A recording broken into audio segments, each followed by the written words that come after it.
बिस्मिल्लाहिर्रहमानिर्रहीम। अस्सलाम वालेकुम माय डियर स्टूडेंट्स, क्या हाल है बेटा आप सबके। उम्मीद करती हूँ आप सब ठीक ठाक खैरियत और आफियत से होंगे। मैं बेटे आपकी मैथ्स टीचर आरिफा खान और बेटे मैं आपको पढ़ा रही हूँ Punjab text board class 9 English medium mathematics. हम बेटा पढ़ रहे हैं इसके आज के एग्जाम्पल्स। अब इसके चैप्टर नंबर 4 तक एग्जाम्पल्स मैंने अल्हम्दुलिल्लाह आप लोगों को करवा दी हैं।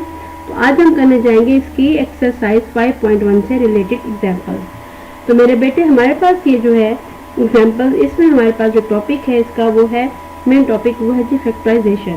बेटा फैक्टराइजेशन से पहले ज़रूरी है कि मैं आपको थोड़ा सा फैक्टर्स के बारे में बता दूं कि फैक्टर्स क्या होते हैं। मेरे बच्चे फैक्टर्स हमारे पास वो वैल्यू होती है, वो जो या कोई नंबर होता है या कोई एक्सप्रेशन होता है जो किसी दूसरे नंबर या एक्सप्रेशन को कम्प्लीटली डिवाइड करे इस तरीके से कि रिमाइंडर 0 रहे। तो इसके फैक्टर्स फाइंड आउट करने का जो मेथड होता है उस मेथड को हम बोलते हैं factorisation.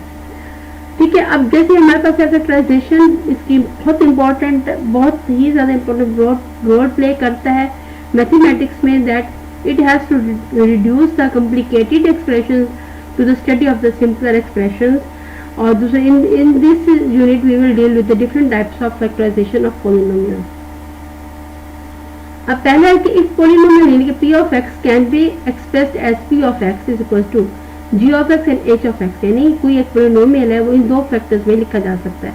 Then each of the polynomial g of x and h of x is called the factors of p of x। यानी कोई नंबर है, मैं एक पॉलिनोमियल में आपको एग्जांपल देती हूँ। जैसे हमारे पास 6 है, वो हम मल्टीप्लाई करेंगे 2 मल्टीप्लाई बाय 3, तो 2 और 3 दोनों के दोनों 6 के फैक्टर्स होंगे।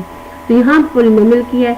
अब जैसे एग्जांपल हमारे पास है द डिस्ट्रीब्यूटिव प्रॉपर्टी के according a b plus a c can be written as a into b plus c. तो ये a और b प्लस सी दोनों जो है वो इसके फैक्टर्स हैं। When a polynomial has been written as a product consisting only of prime factors, then it is said to be the factored completely.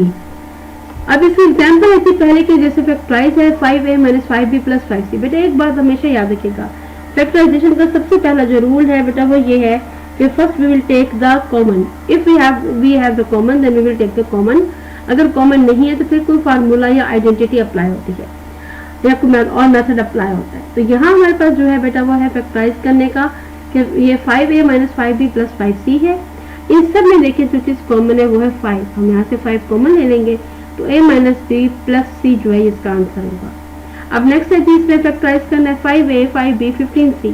अब देखिए अब हम इसमें से 5 कॉमन ले लेंगे। तो देखिए ये जो हम कॉमन लेते हैं ना बेटा, एक रूल याद रखिएगा, मैंने ये 5 जैसे कॉमन लिए तो इस 5 को मैं हर टर्म से डिवाइड करके देखूंगी। इसको जब डिवाइड करेंगे 5 5 से कैंसिल हो जाएगा, खाली a बचेगा। यहाँ डिवाइड करेंगे 5 5 से कैंसिल, खाली b बचेगा। यहाँ डिवाइड करेंगे तो 5 3 15 तो 3c बचेगा। साइन जो है वो वही आएगा क्योंकि बाय पॉजिटिव हमने लिया है। नेक्स्ट है जी factorise 3x minus 3a plus x5 minus a1। हम इसमें सबसे पहले रीग्रुपिंग करके x और y को अलग करेंगे हम इस तरीके से, और इस तरह से a वालों को हम अलग करेंगे। हमने रीग्रुपिंग की 3x प्लस xy इक्वल किया, माइनस 3a माइनस a अलग किया। इन पहली दो टर्म्स में से देखिए इसमें दोनों में x कॉमन है। अगर मैं इसे x कॉमन लेती हूँ तो ये हमारे पास क्या बनता है 3 प्लस y बनता है। अब इधर से देखिए इसमें से माइनस a कॉमन होता है। एक बात याद रखिएगा, जब हम माइनस कॉमन ले लेते हैं तो अंदर जो वैल्यू ब्रैकेट के अंदर होंगे सबके साइन चेंज हो जाएंगे। तो ये माइनस a जब कॉमन लिया तो बाकी क्या बचे यहाँ पे 3 और यहाँ पे y, तो 3 प्लस y। अब देखिए इन दोनों में फिर 3 प्लस y फिर कॉमन है, तो मैं 3 प्लस y कॉमन लिख के बाकी क्या बचेगा x माइनस a, ये इसका आंसर होगा। नेक्स्ट एग्जांपल है P Q R plus Q R square minus P R square minus R cube. हमने क्वेश्चन लिखा, उसके बाद आर भी इसमें मोनोमियल कॉमन फैक्टर है। हम इन सब में से हमने क्या किया, आर को कॉमन लिया, तो ये बचेगा हमारे पास p q plus Q r क्योंकि एक आर बाहर आया, माइनस पी आर के एक आर बाहर आ गया माइनस आर स्क्वायर। अब फिर देखिए अब इसमें से इन दोनों में से क्यू कॉमन है, क्यू कॉमन है तो पी प्लस आर बचा। इन दोनों में से आर कॉमन है, आर बाहर ले लिया तो एक पी और एक आर बचा। क्योंकि नेगेटिव साइन बाहर लिया था लिहाजा अंदर साइन चेंज हो जाएगा, पॉजिटिव हो जाएगा। अब इसमें देखिए आर पहले था, पी प्लस आर दोनों में कॉमन है वो लिखेंगे, रिमेनिंग होगा क्यू माइनस आर, ये इसका आंसर है। इसमें 3 फैक्टर्स है, आर पी प्लस आर और क्यू माइनस आर, ये तीनों के तीनों इस एक्सप्रेशन के फैक्टर्स हैं। नेक्स्ट है जी फैक्टराइज करना है 25x² प्लस 16 माइनस 40x। ये तो बेटा फार्मूला बनता है। सबसे पहले हम इसको अरेंज करेंगे स्क्वायर की फॉर्म में 25x² प्लस 40x दरमियान में फिर प्लस 16। देखिए ये फार्मूला बनता है a plus B whole square का। ठीक है, वो हम कैसे करेंगे, ये हमारे पास वो क्या होता है a स्क्वायर, यानी एक्चुअली ये फैक्टराइज करेंगे 25x² जो है can be written as 5x², 16 can be written as 4x² and 40 को फैक्टराइज करेंगे तो 2 5x यानी पहला एलिमेंट और दूसरा एलिमेंट आ जाएगा। यानी ये क्या फार्मूला बनेगा a² plus 2a plus b plus b square. तो किसके इक्वल होता है a plus b whole square के। तो यहाँ a जो पहली टर्म है 5x है, दूसरी टर्म 4 है, तो 5x प्लस 4 होल स्क्वायर आ जाएगा। और जैसे 3 स्क्वायर है it can be written as 3 into 3, हम उसको 3 इंटू 3 लिख सकते हैं। तो इस तरह से हम इसको भी 5x plus 4 into 5x plus 4 लिख देंगे। नेक्स्ट एग्जाम्पल नंबर 2 है जी factorise 12x² minus 36x plus 27। इन सब में से 3 कॉमन ले लेंगे तो बनेगा 4x² माइनस 12x प्लस 9। फिर भी 3 कॉमन ले लिया तो देखिए फिर फार्मूला बनता है 2x² माइनस 2 फार्मूले का और फिर 2x ये वाला प्लस 3 इसका 2 टू 4 4 3 12 और प्लस 3 स्क्वायर। यानी कि किसके एक्चुअली इक्वल है 2x plus minus 3 whole square के। तो इसको फिर हम ऐसे तोड़ के लिख देंगे 3 into 2x minus 3 into 2x minus 3, इसका आंसर होगा। नेक्स्ट देखिए मेरा बेटा, हम इसको फैक्टराइज करने जा रहे हैं 4x² minus 2y minus d whole square. तो क्या करेंगे, देखिए ये हमारे पास 4x² किसका स्क्वायर है 2x² का, ये इसका स्क्वायर है।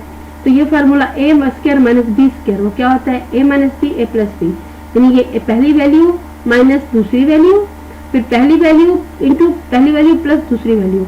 तो 2x ऐसे आएगा, यहाँ फार्मूला खोलेंगे और ब्रैकेट खोलेंगे minus 2y minus minus plus c, ये 2x as it is 2y as it is minus c as it is. तो ये हमारे पास अरेंज करके लिखेंगे, इसका आंसर है। नेक्स्ट है जी 6x4 माइनस 96। अब देखिए हमारे पास इसमें से 6 कॉमन ले लेंगे तो x4 माइनस 16 बनेगा। x4 जो x² का स्क्वायर है ये 4 का स्क्वायर है, तो ये इसको खोलेंगे तो x² minus 4 into x² plus 4 आ जाएगा, यानी प्लस b है माइनस c। ये फिर आगे फर्दर फैक्टराइज हो सकता है x² माइनस 2 से, तो ये फिर हम इसको खोलेंगे ब्रैकेट में तो x minus 6 into x minus 2x plus 2x² plus 4 इसका आंसर होगा।